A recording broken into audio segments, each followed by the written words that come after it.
Oh Señor, hazme un instrumento de tu paz. Donde hay odio, que lleve yo el amor. Donde haya ofensa, que lleve yo el perdón. Donde haya discordia, que lleve yo la unión. Donde haya duda, que lleve yo la fe. Donde haya error, que lleve yo la verdad. Donde haya desesperación, que lleve yo la alegría. Donde haya tinieblas, que lleve yo la luz. Oh Maestro, haced que yo no busque tanto ser consolado, sino consolar, ser comprendido, sino comprender, ser amado como amar, porque es dando que se recibe, perdonando que se es perdonado, muriendo que se resucita a la vida eterna. Amén. Señora Vicepresidente Primera de la Diputación Provincial de Ciudad Real, querida Mila, señora Concejal de Turismo del excelentísimo Ayuntamiento de Ciudad Real, amiga Cristina, querido Antonio, Presidente de la Asociación de Belenistas de Ciudad Real, belenistas, familia del Pesebre y amigos todos de la Navidad. Con esta oración de San Francisco de Asís, perfecta para comenzar cualquier día de la mejor manera posible, he querido iniciar mi breve intervención a sabiendas de que, como Juan el Bautista, mi labor es solo la de anunciar lo que se les viene encima. El 24 de diciembre de 1223, nuestro querido patrón armó el primer Belén de la historia. Esta efeméride, que cumplirá la próxima Navidad 500 años, ha sido la que nos ha empujado a la Asociación de Belenistas a organizar estos eventos, cursos y conferencias, que no por extraordinarios dejan de ser nucleares y esenciales en nuestra formación histórica y religiosa, base sin la cual nuestros nacimientos, los que llevamos a cabo cada Adviento, carecerían del alma y del carisma que los convierten en algo verdaderamente trascendente. Para hablar hoy de Francisco, como a él le gusta llamarle, tenemos la gozosa presencia de nuestro amigo don Vicente Valdés Davia. Vicente nació en 1970 en Ibi, Alicante. Para los que sois de Ciudad Real y como curiosidad, Ibi es también el lugar de procedencia de los dueños de la heladería Morán, que transformaban su negocio en tienda de juguetes cuando llegaba el Adviento. Nada es casualidad. Ibi, considerada como la ciudad del juguete, comparte con Alcoy el privilegio de haber sido los pioneros en España en celebrar una cabalgata de los Reyes Magos. Y es precisamente la emoción de aquella cabalgata la que suscitó en Vicente su pasión por la Navidad. Tras pasar su juventud en Albacete, se mudó a nuestra tierra en 2002. Es licenciado en Derecho, desarrollando su carrera como funcionario de justicia en Ciudad Real. Y una vez instalado aquí, estudió Ciencias Religiosas en el Seminario Diocesano de la capital manchega. Conoció a San Francisco de Asís a través del franciscano capuchino Ignacio Larrañaga, a quien considera como su padre espiritual. Desde 1987, momento en que leyó su primer libro sobre el Santo Umbro, Vicente ha ido profundizando en la historia de Francisco hasta enamorarse profundamente de su figura y sobre todo de su espiritualidad, o de la espiritualidad en la que él subyace. Siendo cúspide de sus estudios, su participación en 2011 en un encuentro de experiencia de Dios en el monasterio de San Lorenzo del Escorial. Querido Vicente, que il poverello d'Assisi, que reparó la Iglesia Universal, te guíe y te acompañe siempre. Tuya es la palabra.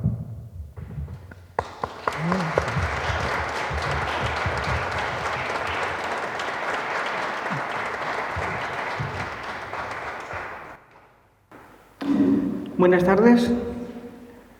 Pues en primer lugar quiero dar las gracias a la Asociación de Belenistas por esta invitación, porque esto creo que se ha ido fraguando durante todo un año. Algo me esperaba, pero hasta que no me dijeron, oye, ¿quieres dar una charla sobre San Francisco de Asís? Pues la verdad que no me podía negar. Ya os digo que no pretendo dar ninguna clase teológica sobre San Francisco ni nada por el estilo. Simplemente quiero transmitir su espiritualidad, intentar hacer lo que él hacía, no predicar el Evangelio, sino vivirlo. San Francisco decía, predica el Evangelio en todo momento y solo cuando sea necesario utiliza las palabras. Eso es lo que voy a intentar, transmitiros un poquito la espiritualidad de este gran santo y ver si su mensaje es actual o necesario hoy en día. Vamos a situarnos en lo que era la sociedad, la cultura y la política en el momento en que San Francisco nace, el pobrello de Asís. Como sabéis, estamos en el 1181-1182, en la que la estructura social es totalmente feudal, es una pirámide en la que está el clero, la nobleza y luego el estado llano. Pero eso es como si dijéramos la punta del iceberg, lo que se ve. Lo que no se ve es lo que estaba debajo de ese iceberg y era el mundo de los olvidados, pobres, mendigos, perseguidos y sobre todo los olvidados de los olvidados, los leprosos. Esta es la situación en la que va a nacer Francisco. Por otra parte, también nos encontramos con el resurgir de las ciudades. Sabéis que empezaron a surgir los comerciantes, artesanos y poco a poco se van situando en rutas comerciales hasta que se unen para tener más fuerza. Surgen lo que llamamos los gremios. En esa época, Asís y toda Italia y prácticamente toda Europa tenían necesidad de independencia, de libertad. Sonaban trompetas de libertad. De ahí las guerras entre el papado, el emperador, el podestá de Asís contra el obispo y la burguesía con la nobleza. Pues en este estado de cosas, un matrimonio formado por un rico comerciante de telas, Pietro di Bernardone, iba por toda Europa haciendo un gran negocio y su país preferido era Francia. Francia le dio todo lo que tenía y allí conoció a la que fue su mujer, doña Pica, una mujer francesa de una dulzura y una sensibilidad extraordinaria, que un día vería dar su hijo Francisco. Pues bien, estando Pietro en sus negocios, sabemos lo que pasaba en la Edad Media. Uno se iba, podía tardar una semana, un mes, no volver. Las rutas comerciales también estaban pobladas de bandidos, ¿no?, que hacían de las suyas. Pues hay una leyenda que dice que un peregrino iba por Asís diciendo que en esa ciudad nacería una luz que sería luz para todo el mundo, pero ese niño no podría nacer en su casa, sino que nacería en un establo. Efectivamente, en Asís hay hoy un oratorio que se decía que era propiedad de Pietro Bernardone, aunque no estaba en su casa. Y es ahí donde van a nacer un chiquitín entre finales de diciembre de 1181 o a principios de enero de 1182. La madre le pone el nombre de Juan. Pues ahí nace Juan y cuando vuelve su padre de sus negocios, ahí mandaba entonces él. Dice, no, Juan no. El niño se va a llamar Francesco. Francesco, ¿qué quería decir? Pequeño Francesito. Con este nombre el padre que quería dar gloria a la tierra que tanto bienestar le estaba proporcionando, a Francia. Ese era su deseo, sin saber que la providencia haría que este nombre daría luz no solo a Francia, sino al mundo entero. Pues ahí va a nacer Francisco, educado por una parte por su padre en los negocios y en las armas, y en otro con la sensibilidad y la dulzura de su madre. Francisco fue al colegio en la pequeña iglesita de San Jorge, donde aprendió a leer, a escribir y sabía latín. sea, Francisco era docto. Pensamos que es una de mis intenciones en esta charla. Quitar a Francisco esa imagen de bobo, de simplón, sencillo, sí, simple no. Entonces, Francisco tenía cultura, ya estaba encargando a su padre. Tenía que ser un buen negociante. Por otro lado, digo, la sensibilidad de la madre. Pero había un problema entonces en la familia Bernardone, y es que no eran nobles, eran burgueses. Entonces, siempre se sentían inferiores a la nobleza. Si uno no nacía noble, ¿cómo podría adquirir el título de caballero? Mediante las armas, la guerra. Por eso su padre ya se encargaba de que Francisco supiese dominar bien la espada. Pues en ese estado de cosas se va a educar este niño, el colegio, la tienda de su padre y amigos. La forma de vestir entonces de Francisco era más rica que la de un noble. O sea, de hecho, Francisco fue proclamado por los amigos rey de la juventud de Asís. ¿Cómo sería? De hecho, llevaba un báculo que era como el jefe. Claro, Francisco era generoso, tenía labia y los demás ya no eran amigos, se aprovechaban de él. Pero él todo lo que daba, lo tenía. O sea, todo lo que tenía, lo daba. Un día en el negocio de su padre le pasó una cosa que luego él contaba, y es que se acercó un pobre que le pidió una limosna por el amor de Dios. Francisco, todo recatado, vio lo que era y lo echó a la calle. Poco después dijo, si este mendigo me hubiese pedido algo por un noble, por una bella dama, por un caballero o por un rey, le habría dado la tienda entera. Sin embargo, le he negado una limosna que me ha pedido por el amor de Dios. Así como era él, cogió un puñado de monedas del cajón y se fue a buscar a este pobre y se lo dio. Le pidió perdón y le dijo, nunca negaré nada a alguien que me lo pida por el amor de Dios. Ya digo que el ambiente que había en Asís era muy feo, y a la edad de 15 años la parte burgués se subleva contra los nobles. Los burgueses ganan esta batalla como una pequeña guerra civil dentro de Asís y los nobles son expulsados a la vecina Perugia. Entre estos nobles había una familia formada por la familia Freduccio, Favarone, Ortolana y 3 niñas, Catalina, Inés y Clara, futura Santa Clara. Clara nació 11 años después que San Francisco.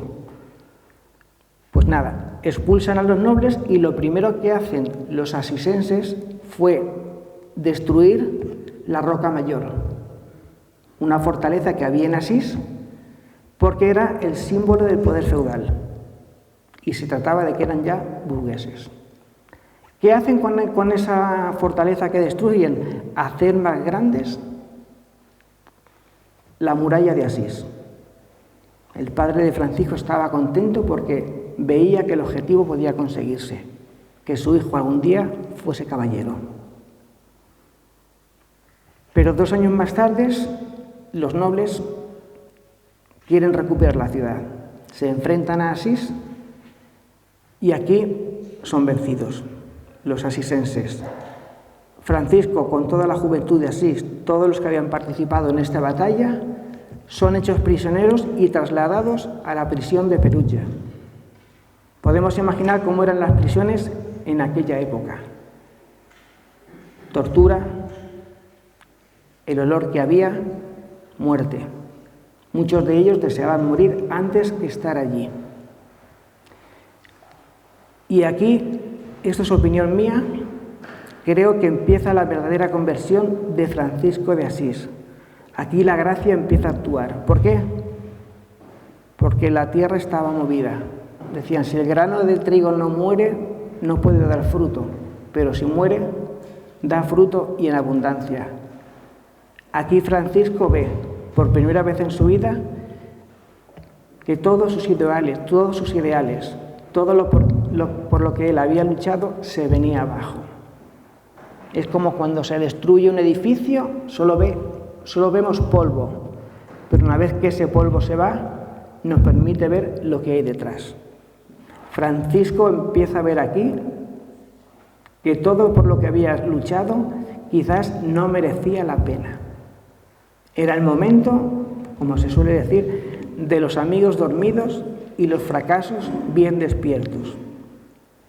Esto seguro que entendemos todos. Cuanto más estamos en la inmundicia, los fracasos, parece que desaparece todo el mundo. Pero entonces, ¿quién le habla a Francisco? Jesús. La tierra estaba preparada. Cuentan algunos compañeros de él, como Fray Leone, que también estaba en la cárcel, que a pesar de todo Francisco estaba sereno, tranquilo. Y es que él llevaba en su túnica un evangelio en lengua italiana, lo que era un arma de doble filo. Si le cogían el evangelio que no estaba en latín, podría ser tratado como hereje. Pero él lo leía.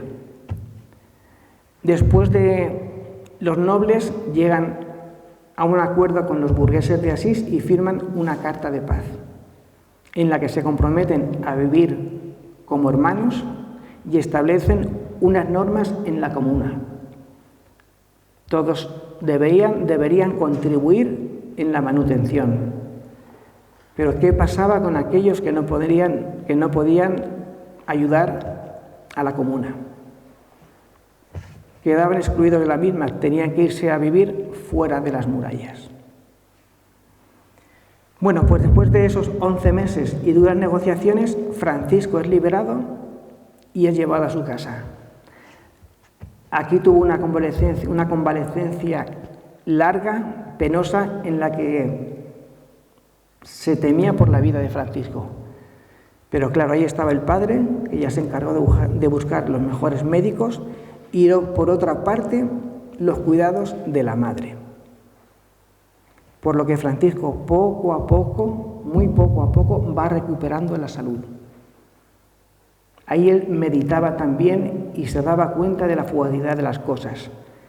En sus pesadillas le venían mucho a la memoria los leprosos, porque sentía verdadera repugnancia. Ellos vivían fuera de la ciudad y sabemos que llevaban una campanita. Cuando oías la campana te ibas. Pero una vez recuperado, como se suele decir, muerto el perro, se acabó la rabia. Francisco vuelve a sus andadas. ¿Y a qué se dedica? Pues a lo mismo. Al negocio de su padre, era buen comerciante, y a pasárselo bien con los amigos. Había que recuperar el tiempo perdido. En este estado de cosas surge una batalla entre el Papa y el emperador. Y Pietro le obliga a Francisco a alistarse en esa batalla. Le dijo: Francisco, ahora es el momento de que te nombren caballero. O sea, toda la mira de su padre era el ser, el tener más que el ser. Pues una vez que parten toda la juventud de Asís hacia esa batalla, hacen noche en Spoleto. Y en Spoleto, dicen los biógrafos, aquí acaba todo y aquí empieza todo. Una vez que están dormidos, Francisco oye una voz interior que le dice: Francisco, ¿a quién quieres servir? ¿Al dueño o al siervo? Los aires de caballería, y Francisco contestó sin pensarlo: al dueño, al señor. Dice: pues coge tus cosas y vuelve a casa. Ya de madrugada, Francisco le dijo a sus compañeros que no iba a la batalla. Podemos imaginar cuando entró en Asís, una ciudad amurallada, que no tenías, tenías que entrar y te veían. El encuentro con su padre, ¿qué le diría? Su padre veía que todas sus expectativas quedaban arruinadas. Pero lo tuvo que aceptar y dijo: bueno, Francisco, pues dedícate al negocio porque merece la pena. Pero Francisco aquí ya venía tocado. Ya se dedicaba a la compraventa de telas, pero empieza a notar que todo lo que antes le había llenado le resultaba vacío. Entonces Francisco ya empieza, esto pasa en cualquier persona en la que hay una conversión. Dios te aísla de los demás, te lleva a la soledad, a lugares apartados, y el único consuelo que encontraba Francisco era en la oración. Todo eso donde se hacía, fuera de las murallas. Pues en una meditación de esta Francisco, sin darse cuenta, como cuando nos encontramos con alguien que decimos, ¡ay, qué susto!, se encontró Francisco cara a cara con un leproso. Se quedó como petrificado, pero sin pensarlo dos veces lo abrazó y le besó las llagas. Palabras textuales suyas en el Testamento fueron: lo que antes era amargo como la hiel, se me tornó dulce como la miel. ¿Por qué había pasado esto? Porque en el leproso él había visto la figura de Cristo crucificado. Era Cristo llagado y lleno de heridas el que estaba enfrente de él. Este hecho es el que va a marcar la vida de Francisco de Asís, el encuentro con el leproso. Entonces, ya Francisco el tiempo libre lo dedicaba a estar con los pobres, a curar enfermos y sobre todo con los leprosos. El problema surge cuando a su padre esto se lo hacen saber. Incluso estaba perdiendo clientela porque le decían: Pietro, tu hijo anda con los leprosos, es posible que las telas estén infectadas. Entonces Pietro le estaban tocando lo que él más quería, el dinero. Le pegó una paliza y lo encerró en una cárcel que había en su casa, y es lo único que se conserva en la iglesia nueva, una cárcel que, si la veis, vamos, no se puede estar ni tumbado, está sentado. Pues ahí lo tuvo un tiempo para ver si su hijo recapacitaba. Pero no, su hijo no. Su hijo estaba en actitud de búsqueda. Y a las afueras de Asís había una ermita semiderruida a la que él iba a rezar. Allí había un Cristo bizantino y un sacerdote muy pobrecito, el padre Pedro. Por eso se duda que la iglesia estuviese en un estado de ruina total, porque había la presencia de un sacerdote y una vela encendida. Eso significa que había culto. Pero lo que sí que es cierto es que la ermita de San Damián necesitaba reparación. Entonces, en uno de esos días, él hace una oración al Cristo bizantino preciosa, en la que se puede meditar mucho. Le dice: sumo y glorioso Dios, y así, sumo, como el que más, ilumina las tinieblas de mi corazón. Y demuestra lo que había dentro de Francisco: tinieblas, agonía.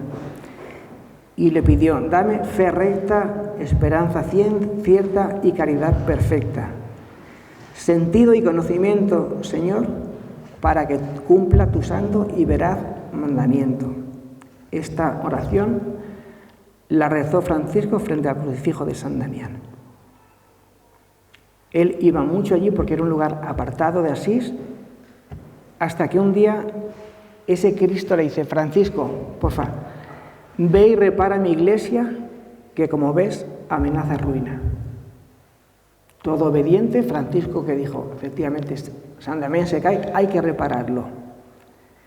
Fue a la tienda de telas de su padre, cargó un carro de telas y se fue a una ciudad que había cerquita, que se llama Foligno, y allí vendió todo el género que llevaba. Pero el dinero que consiguió no se lo dio a su padre, se lo llevó al padre Pedro de San Damián para que reparase la ermita. El padre Pedro conocía a Pietro Bernardone, conocía a Francisco y pensaba: si cojo el dinero y yo no sé si está bien de la cabeza o no, claro. Le dijo, mira, Francisco, dale el dinero a tu padre porque no. Hay una ventanita en la parte izquierda de San Damián con un letrero en latín que dice, por esta ventana, al ser rechazado el dinero, Francisco lanzó la bolsa de monedas y se despidió de siempre del dinero. Llegó a casa y entonces su padre le dice, Francisco, ¿qué tal ha ido la venta en Foliño? Muy bien, papá. ¿Dónde has dejado el dinero? Se lo di al padre Pedro para que reparase San Damián. Dice, ¿al padre Pedro? Entonces es cuando dijo, mi hijo está loco. Entonces, queriendo demostrar a Asís que él no tenía nada que ver con la situación de su hijo, se va al podestá, al alcalde, para que haya un juicio, en el que en este juicio Francisco le devuelve el dinero. El podestá, muy hábilmente, dice, Pietro, me dices que este dinero era para reparar una ermita. Esto no es de mi jurisdicción, esto es jurisdicción de la Iglesia.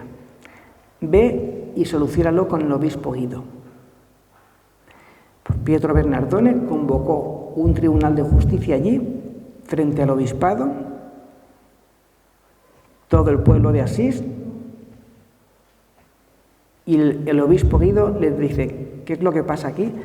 Entonces Pietro Bernardone empieza a relatar, mi hijo es un ingrato, fijaos cómo le eduqué en las armas, le di lo mejor, y cómo me ha respondido, quitándome mi dinero y llevándolo a una ermita a la que ni siquiera va nadie.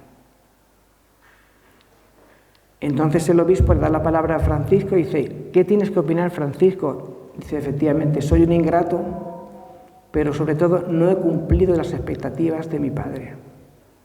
Por eso quiero renunciar a su herencia, a sus bienes, a su dinero, incluso a sus vestidos. Se desnudó y delante de todo el pueblo le dio la ropa a su padre. Y dijo, y a partir de ahora solo tengo un Padre celestial, que es el Padre que está en el cielo. El obispo de Asís hizo algo que tuvo un doble significado. Con su capa cubrió a Francisco, cubriendo su desnudez, y al mismo tiempo, algo más importante, le otorgaba su protección. Francisco, después de este juicio, se fue a vivir un tiempo a Gubbio, a otro pueblo con un amigo, y se hizo como una túnica de saco y empezó a vivir ya con los leprosos. Poco a poco, algunos amigos suyos, el primero de ellos, Bernardo de Quintabal, y Pietro Catani, un canónigo de la catedral, le expresan sus deseos de seguirlo. Francisco les expone que la vida que él lleva quizá no sea para ellos, los peligros y las burlas que llevaba consigo. Dicen, no sabéis lo que estoy pasando. Sin embargo, mostraban su interés de seguir su ideal. Poco a poco fueron uniéndose un primo hermano de Santa Clara, es decir, lo mejorcito de Asís. Con lo que ya en el pueblo os decían, no, este está loco y ha sacado loco a toda la juventud. Así hasta 11. En ese momento, claro, el revuelo en Asís era enorme y el obispo Guido manda a llamar a Francisco y a sus compañeros y le dice, mira Francisco, hasta ahora te he protegido, pero hay una palabra de la que no te puedo yo defender. Francisco le dice, ¿de qué palabra es? Es la palabra herejía. Os tratan como herejes. Dice, si usted no puede defendernos, ¿quién puede hacerlo? Y dijo, el Santo Padre. Entonces el obispo prepara una audiencia en Roma frente a Inocencio III. Francisco en un papelito expuso su forma de vida, que era básicamente seguir el Evangelio. En un principio, cuando los ven aparecer en San Juan de Letrán, no estaba el Vaticano todavía, uno de los cardenales leyó y dijo, mira, esto es de herejes, traéis lo mismo que dicen los herejes. Y les dijo, No fueron estas palabras, pero hay una película que lo muestra muy bien. Les dijo: iros a la pocilga de la que habéis salido. Esto es una alegoría. Entonces Francisco sale con sus compañeros y ve una piara de cerdos. Y se va a dormir ahí. Los compañeros le dicen: Francisco, ¿qué haces? Y él dijo: obedecer. Con esto que estaba mostrando su auténtica fidelidad a la Iglesia. Esa misma noche, Inocencio III tiene un sueño. Y es que ve que los pilares de la columna de la Iglesia romana se vienen abajo. Y entre ellos hay un pequeño jovencillo vestido lleno de harapos que sujeta estas columnas. Era Francisco. Mandó llamar a Francisco y a sus compañeros y ya más detenidamente les dijo que les expusiera el programa de vida. Francisco decía: no queremos más que vivir el Evangelio. El Papa decía: pero esto que quieres tú, Francisco, es muy difícil de vivir. ¿Crees que puede ser válido? Y dice: si es válido para nosotros, ¿por qué no puede ser válido para todo el mundo? Entonces el Papa les dijo: la verdad que tenéis mucha similitud a la vida que llevan los herejes, pero hay una diferencia. Los herejes se mueven por el orgullo y vosotros os movéis por el deseo de seguir a Cristo, y esto no puedo hacer más que aprobarlo. Le dio su bendición y dijo: predicad el Evangelio tal y como os lo dicte el Espíritu. Esta regla se le llama no bulada, no escrita, fue de forma oral. Pero Francisco llega a Asís contento, ya podían desempeñar su papel, su misión, sin que nadie pudiera tacharlos de hereje. Él predicaba mucho en la catedral de San Rufino, y justo al lado vivía esta niña que antes he dicho que era Clara. Clara quedó prendada de la espiritualidad y de la proclamación del Evangelio de Francisco y decide unirse a ellos. Aquí van a surgir disputas porque los compañeros decían: Francisco, ¿Clara quiere seguir a Cristo o a ti? ¿No puede ser que Clara esté enamorada de ti? A lo que Francisco dijo: os aseguro que Clara es la pureza personificada. Clara era un partidazo, tanto en belleza como en educación. Y ya tenía elegido quién sería su futuro esposo. Era una manera de ampliar su poder los nobles, juntar alianzas. Pero ella rechazaba el matrimonio. Su familia ya estaba al tanto de que aquí pasaba algo y tenían todo su palacio blindado. Pero Clara ya se puso de acuerdo con los frailes y la noche del domingo de Ramos de 1212, por una puerta que había en los palacios que solo se abría cuando moría alguien, se abría para sacar el féretro. Por ahí se escapa. De la casa de Clara a la Porciúncula, que es donde se establecieron los frailes, hay unos 8 kilómetros. ¿Cómo se las arreglarían hasta llegar? Y allí se produjo el desposorio con Cristo. Le cortaron el cabello, unos cabellos que están expuestos en la capilla de las reliquias de la iglesia de Santa Clara, pero claro, no podía permanecer con ellos, era una mujer. San Damián estaba a medio reconstruir, entonces la llevaron a un monasterio benedictino del Monte Subasio. Allí permaneció con las monjas hasta que San Damián se reconstruyó y ya fue trasladada allí. La familia fue a este monasterio a por ella, pero Clara se quitó la toca y vieron sus cabellos cortados. Esto era signo de que estaba consagrada al Señor. Sacarla de allí suponía la excomunión inmediata.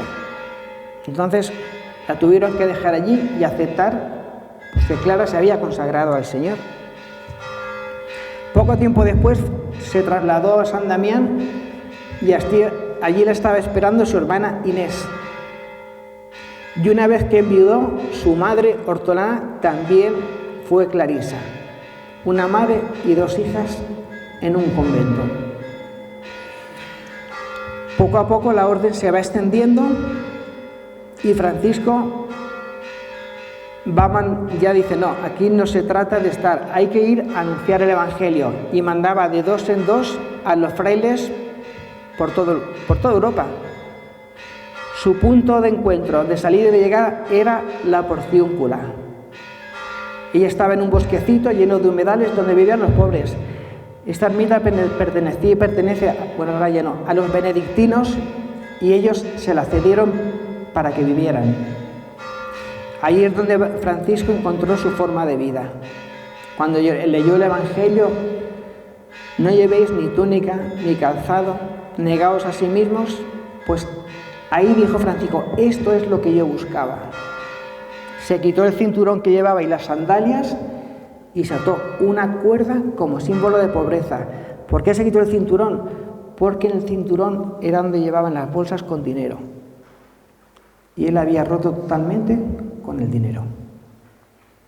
Pues ya digo que la orden se va extendiendo y salían y volvían a la Porciúncula. Pronto se les llegan noticias de que en Marruecos habían sufrido ya el martirio algunos frailes. Entonces Francisco siente el deseo de ir a Siria, pero no pudo. Posteriormente se embarcó, fue invitado en 1215 al cuarto concilio de Letrán por Inocencio III, al que asistió también Santo Domingo de Guzmán. A que Francisco tenía consideración. Y luego pensó en ir a Tierra Santa. Desembarcó en San Juan de Acre y se internó en Damieta. Una vez en el campamento cristiano, estamos hablando de un ambiente de cruzadas. Francisco, junto con sus compañeros, decide internarse en territorio musulmán.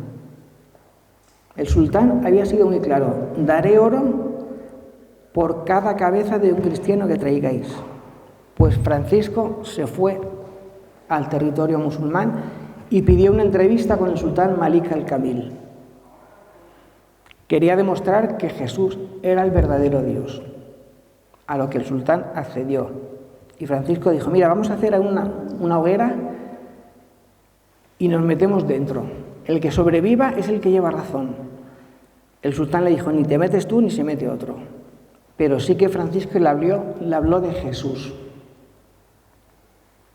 De este encuentro, el sultán otorgó un salvoconducto a los frailes en los que le otorgaba la custodia del Santo Sepulcro y la Basílica de la Natividad, y permitió que todos los miembros de la Orden Franciscana pudiesen ir por Tierra Santa sin peligro alguno. Esto fue el encuentro con Malik al-Kamil. De hecho, en el testamento, Malik habla de los días que pasó junto a Francisco. Le dio en recuerdo un cuerno de estos que tenían para comunicarse, que está expuesto en la capilla de las reliquias de Asís, y el deseo de Francisco era estar allí, pero le llegan noticias de que había problemas en la orden. La orden se había extendido y habían empezado a entrar los intelectuales, gente con estudios, notarios, juristas, y ya decían que el ideal franciscano, el ideal que tenía Francisco, no se podía llevar. Francisco vuelve a Asís y en la Porciúncula convoca un capítulo, el llamado capítulo de las esteras, al que asistieron miles de frailes. Todos expusieron sus puntos de vista y decían que la orden no podía seguir como estaba. Hacían falta reglas. Hacía falta una regla escrita. Francisco de eso no quería. Decía que él era el Evangelio puro y duro. No quería más. El estado de cosas se tensó tanto que Francisco renuncia a ser ministro general. Le sucede uno de sus primeros compañeros, Pedro Catani, un varón de Dios. El problema es que Pedro a los pocos meses muere. Y es elegido ministro general Fray Elías de Cortone, un notario de Bolonia. Todo cabeza, todo orden, totalmente contrario a la forma de pensar de Francisco. Aquí se va a producir lo que decía San Juan de la Cruz, la noche oscura del espíritu. Y es que Francisco pensó, una vez Cristo en San Damián me dice que viva el Evangelio, pero ahora la Iglesia me dice que esta forma de vida no se puede llevar. La Iglesia no puede equivocarse porque es la representante de Dios en la tierra. ¿Acaso todo esto no es una mentira mía? ¿No soy un loco que salió loco y he sacado loco a los demás? Aquí es lo que se puede el silencio de Dios. Cuando Dios quiere elevar a una persona mucho más, desaparece y lo deja ahí, le pone la prueba. Fray Elías era muy listo y sabía que no podía tocar a Francisco, era ya venerado como santo, y dejaba que fuera a predicar y él se encargaba de la orden. Empezó a hacer conventos, formación. Francisco no estaba en contra de los libros. El problema es, decía, si tienes un libro vas a querer otro. Si quieres otros vas a hacer una estantería y luego vas a hacer una habitación y luego vas a hacer una casa. Y decía, y lo peor es que vamos a empezar a pensar como señores, como nobles.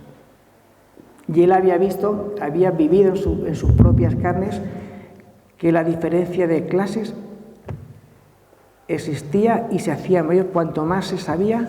Entonces, por eso era tan reticente a los estudios. No es que fuera, sino decir, si os vais a creer más que los demás, no. De hecho, San Antonio de Padua se entrevistó con él. Era un gran teólogo y le pidió permiso para enseñar teología en la facultad de Bolonia. Y Francisco le dijo, te autorizo que des clase siempre que no desaparezca en ti el espíritu de devoción y oración. Si vas a conseguir eso, da clase, si no, no te autorizo. Ese es el sentido de Francisco. En este estado de cosas, Francisco sufrió una depresión tremenda que duró varios años hasta que un día oyó una voz que le dice, Francisco, ¿tú eres el dueño del rebaño o el pastor? Dijo, yo el dueño, yo soy el pastor. Y le dijo Dios, si tú eres el pastor del rebaño, ¿por qué te preocupas? Yo sé dónde tengo que llevar el rebaño. Tú apacienta mis ovejas. Entonces Francisco dijo, ¿cómo he podido pecar de orgullo creyendo que yo era? Ahí volvió a conseguir la paz y en el tiempo que le quedó de vida fue por todas las aldeas predicando el Evangelio con una serenidad enorme. Pero Fray Elías le dijo, Francisco, aquí hay que escribir una regla. Se retiró a uno de los eremitorios. Eremitorio eran lugares de nadie, donde no vivía nadie. Y estuvo mucho tiempo redactando una regla, llena de citas bíblicas, un libro. Cuando se la llevó a Fray Elías dice, esto no se puede vivir. Quemó la regla. La quemó, la destruyó. Lo que está claro que la regla fue destruida, porque si no habría aparecido. Con el paso de los siglos esa regla habría aparecido, cosa que no ocurrió. Entonces Francisco se fue otra vez con el hermano León. Él redactaba y León escribía porque él estaba prácticamente ciego ya. Y en un pergamino que está en Asís, pues el tamaño de media cartulina, escribía una regla. La regla y vida de los hermanos menores es, no la voy a decir aquí, vivir el Evangelio de nuestro Señor Jesucristo en obediencia y no dice en pobreza de fe, sin nada propio y en castidad. El pobre puede poseer algo, el que no tiene nada posee a Dios. El 29 de noviembre, Honorio III aprueba la regla de los hermanos menores. Desde ese momento hasta hoy, esa es la regla que rige la vida de la fraternidad franciscana. Se acercaba la Navidad y Francisco fue a un pueblecito que se llamaba Grecho y meditando el misterio de la Encarnación, la vida de Francisco, aunque esté asociada a la cruz y la pasión y resurrección, es sobre todo una meditación del misterio de la Encarnación. Pero en una época en que todo eran teorías, deducciones, silogismos, Francisco quería experimentar la ternura y la bondad que supone el nacimiento de Jesús.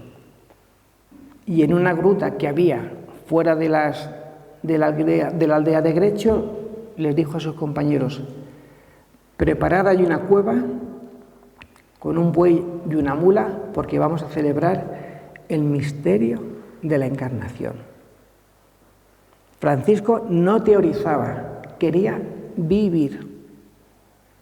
Se revistió de diácono, se habían personado todos los habitantes de la comarca y allí se celebró la misa del nacimiento de Jesús.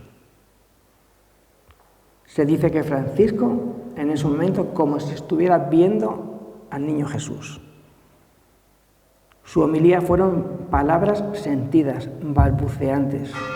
Él quería experimentar la ternura de una madre que tiene un niño, lo abraza, lo amamanta y lo ponen en un pesebre, porque no había lugar en la posada.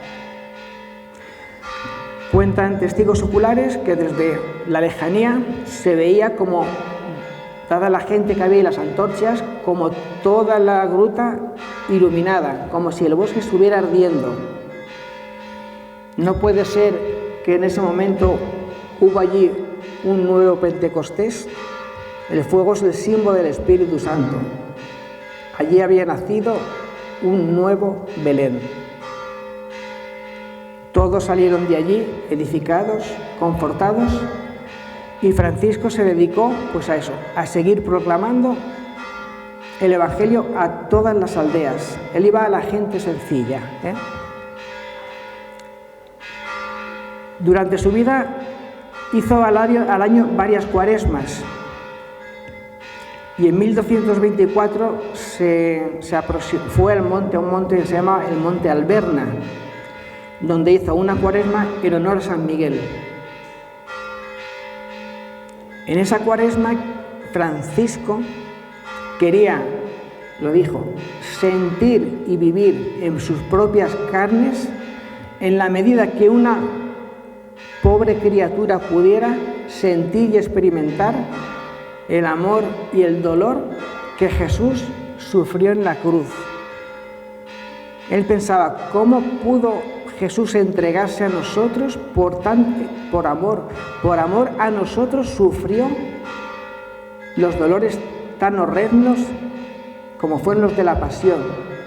Entonces le pidió, en la medida que sea posible, me gustaría experimentar en mis propias carnes tanto el amor como el dolor que tú sufriste en la cruz. Entonces, la madrugada del 17 de septiembre de 1224, se aparece un serafín que le va a señalar con las 5 llagas de la pasión de Jesús. Por eso Francisco se le llama el Alter Christus, el otro Cristo.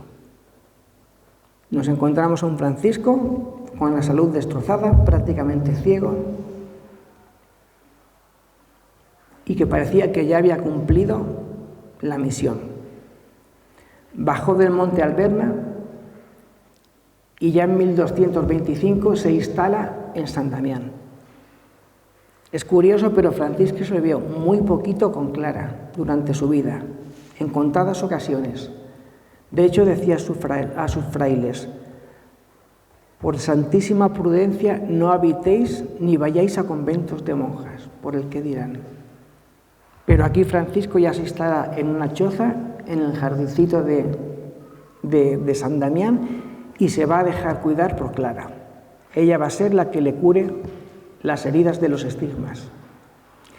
Y en este estado de cosas, Francisco ciego, de hecho le cauterizaron una herida que tenía aquí para ver si así mejoraba con un hierro candente, a lo que él dice que no sufrió dolor alguno.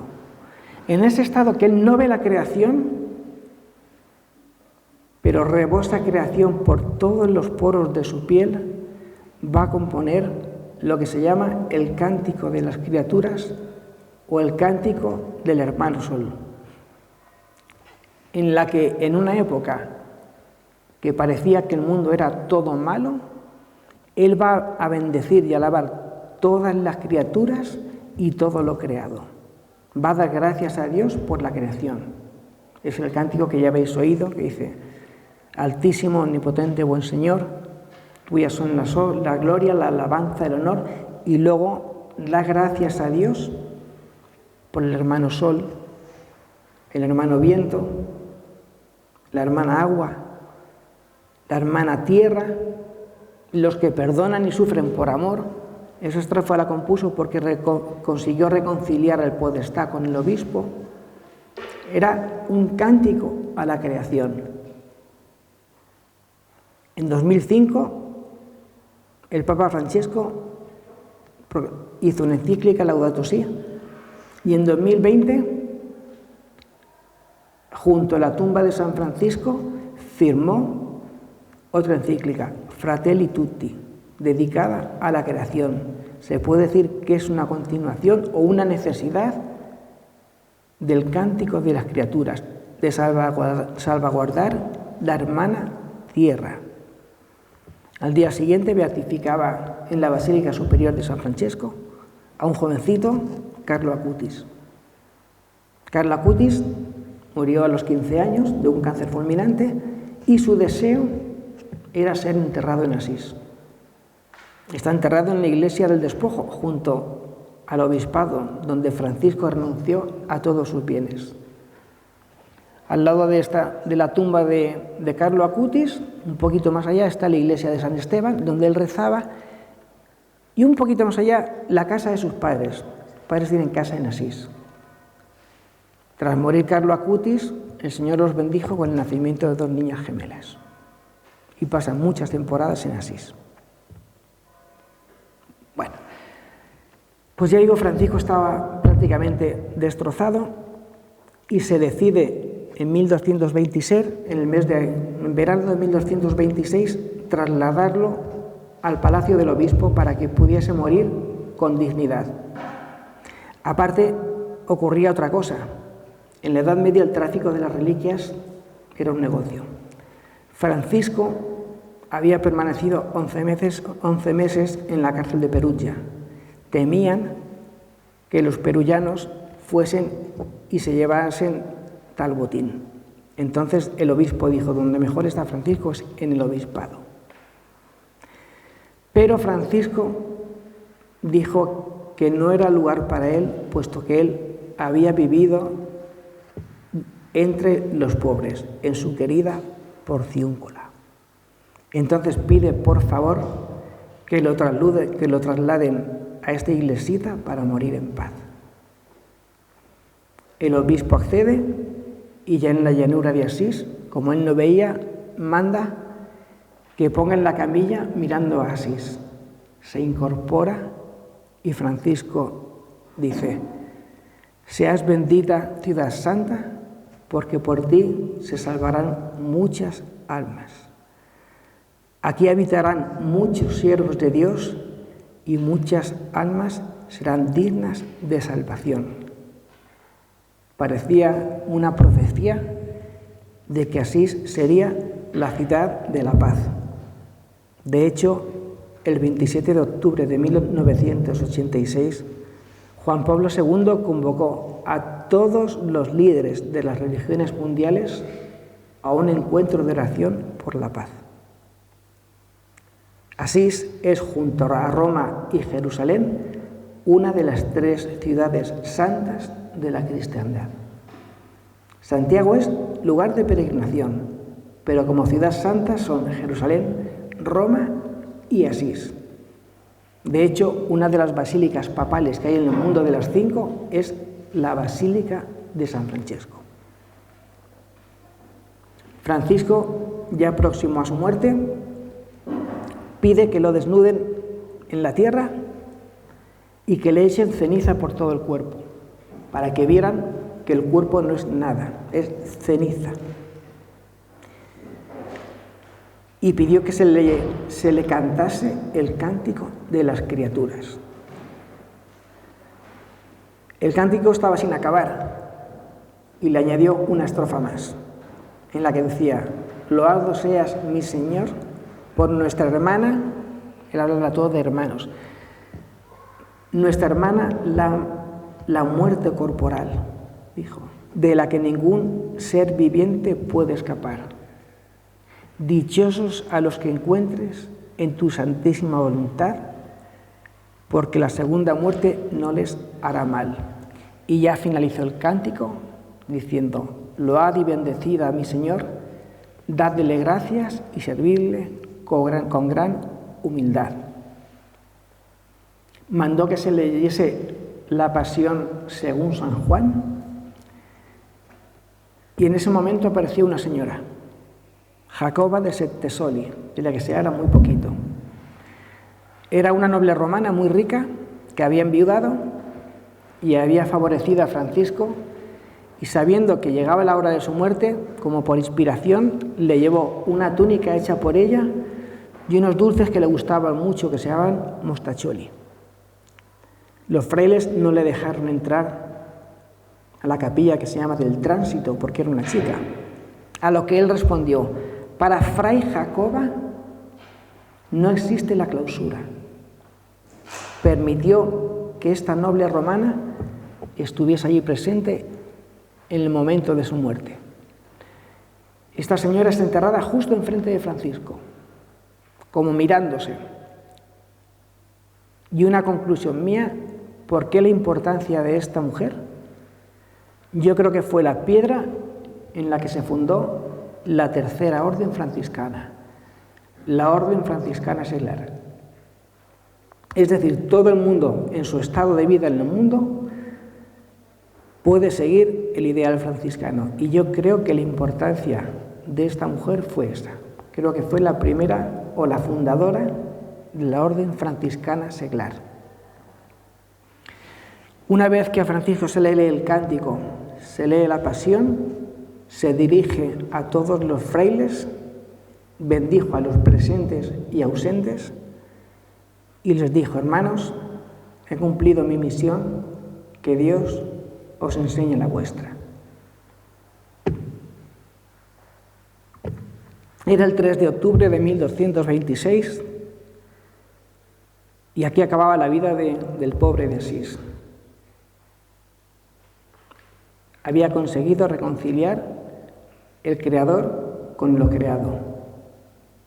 Había conseguido demostrar que es posible una fraternidad. La utopía franciscana era una realidad.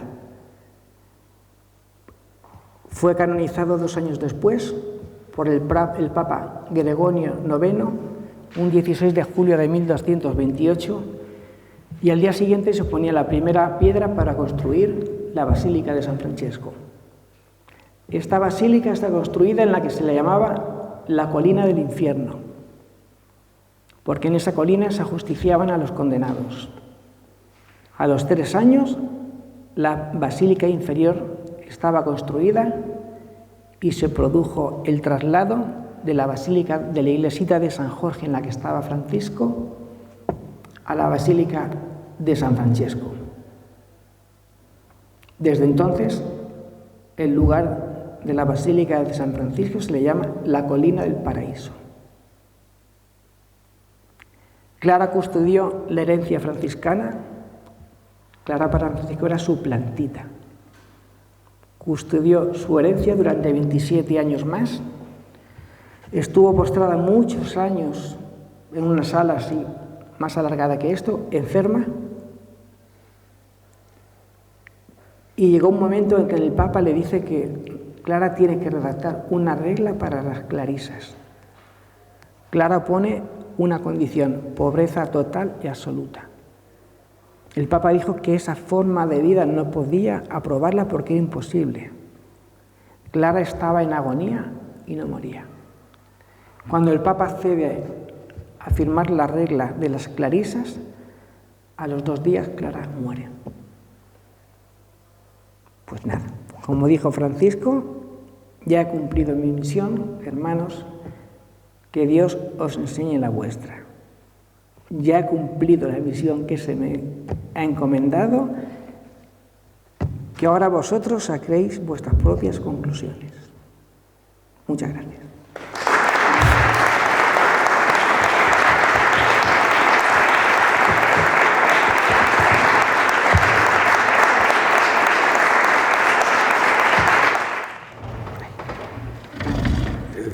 Lo primero, un abrazo y gracias de corazón. Tenemos todos un nudo en la garganta, ¿verdad? Nos has embriagado con la emoción que suscita una vida como la de Francesco, y desde luego ha sido transmisor de su misión, de su obra y del legado que a todos nos ha encomendado, sobre todo a los belenistas. Queremos tener un pequeñísimo detalle, un recuerdo para esta magistral conferencia que hoy nos has regalado en el marco de este 800 aniversario del primer Belén de Grecho. En nombre de la Asociación de Belenistas, tuyo es. Muchas gracias.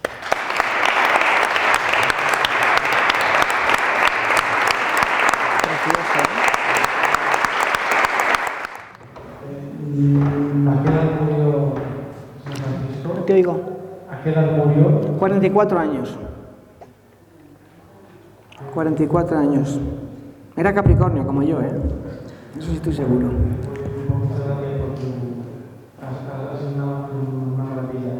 Has sido inspiración. Ya os he dicho que no pretendía ninguna lección teológica, sino más bien una experiencia vital. O sea, si queréis os comento, hay cosas que yo le llamo regalitos del buen Dios, ¿no?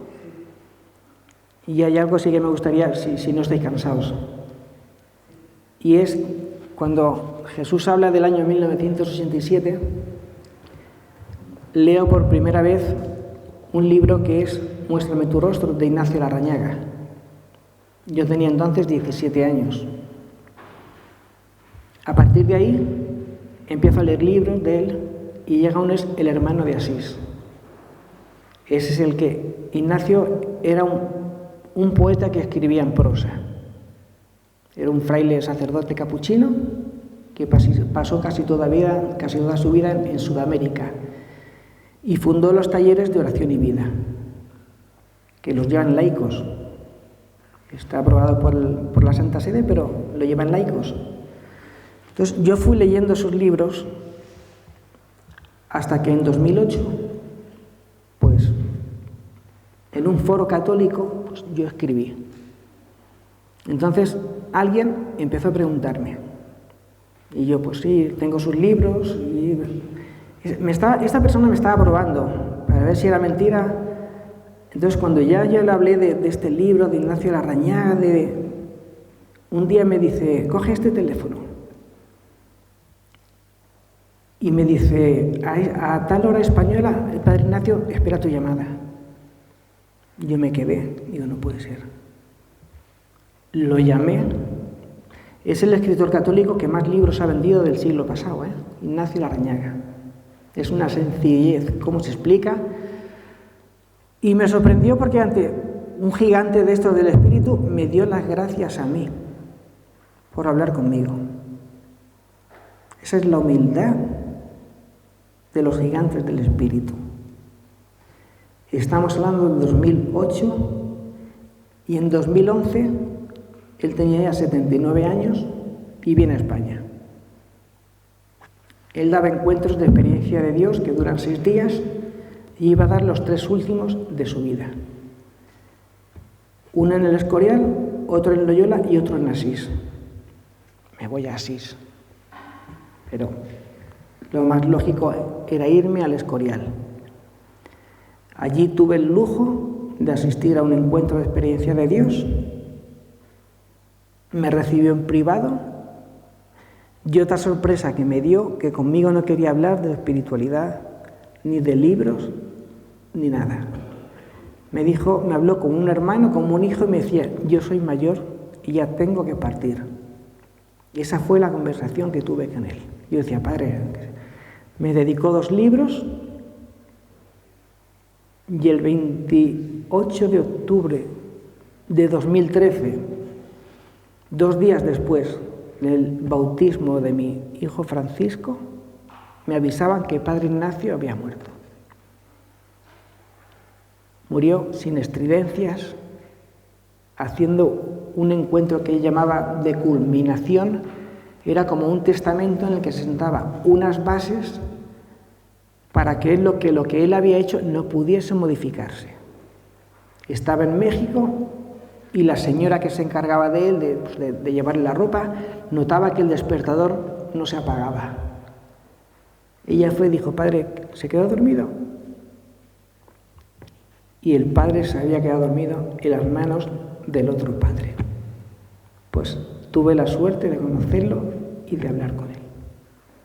Eso sí que me ha gustado compartirlo con vosotros. Esos son regalitos que llamo de buen Dios. ¿Algo más?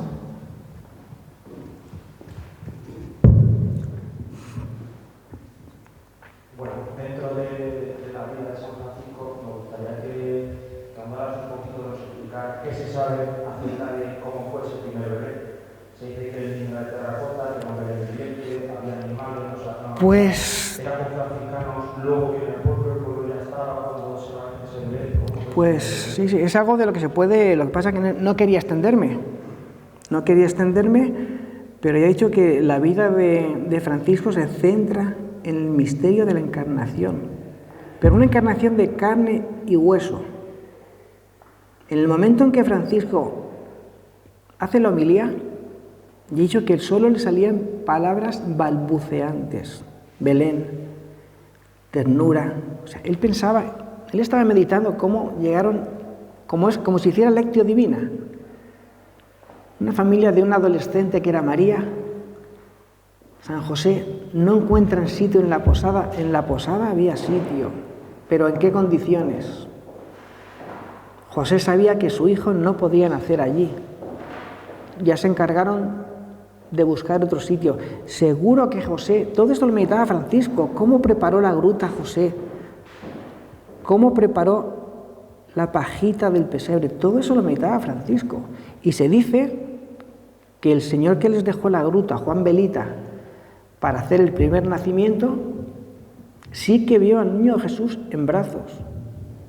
Pasa que yo no he querido, sí que os puedo asegurar que en la década de los 1940, 50, me bailan los años, hay unos cuantos años, en un convento perdido del Monte Gargano, en el Espolón de Italia, eso que parece, allí hay un convento,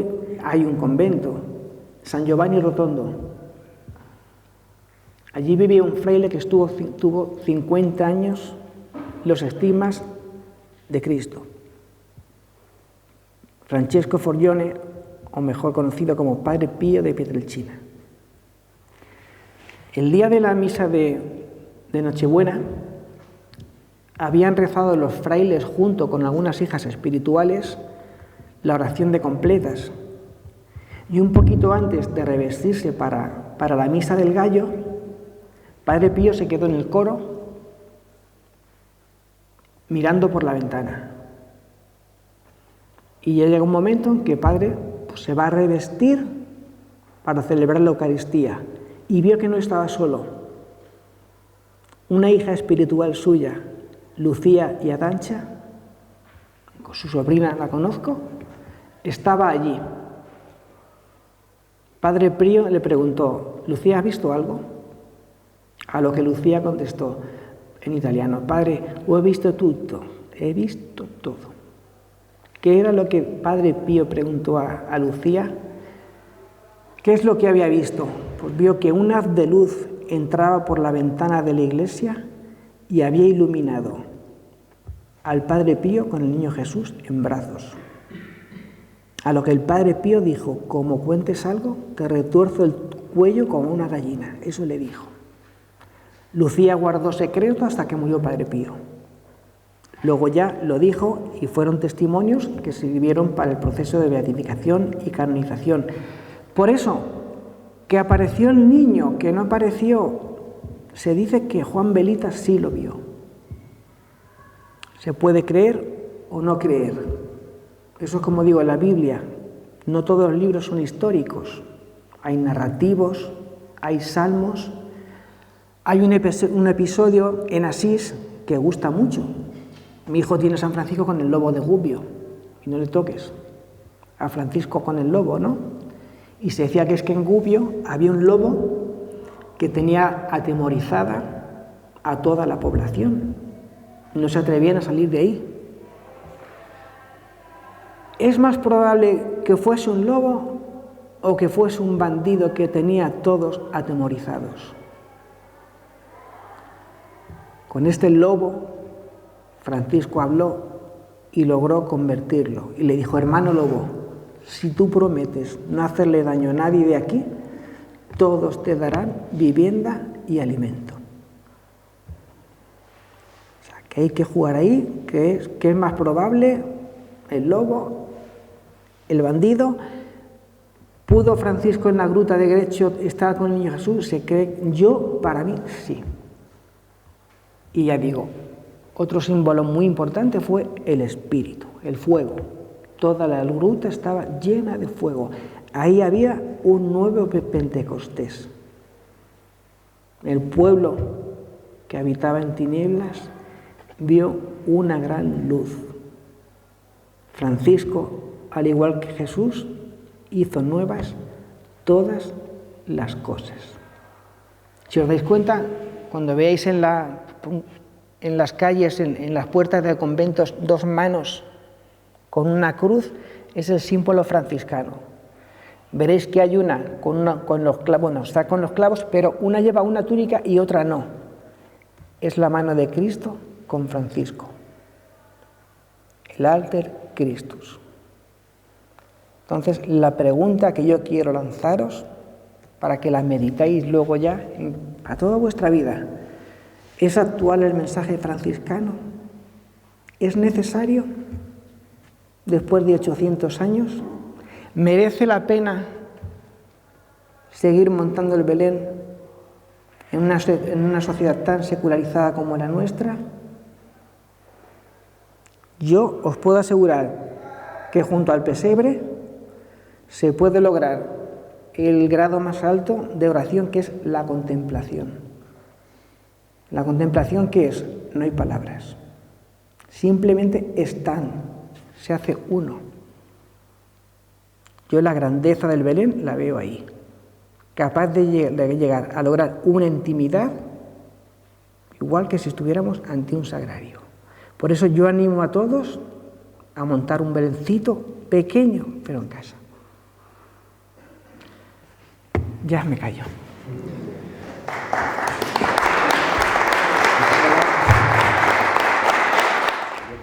El maestro Mayo el sábado pasado también nos pedía, o incluso aconsejaba, ¿no?, con la humildad de los grandes, el montar un Belén en nuestra casa, el montar un Belén en nuestros escaparates, el montar un Belén en nuestras oficinas, en cualquier rincón, por muy sencillo que sea, pero que no falte San José, la Virgen y el niño en su pesebre. Con este mandato que esperamos cumplir, queda clausurado este ciclo de conferencias que la Asociación de Belenistas de Ciudad Real ha organizado con mucha ilusión y con mucho desvelo también, y con todo el cariño que han puesto el maestro Mayo y nuestro buen amigo Vicente para conmemorar estos 8 siglos del primer Belén de San Francisco. buenas tardes y muchísimas gracias a todos por su asistencia.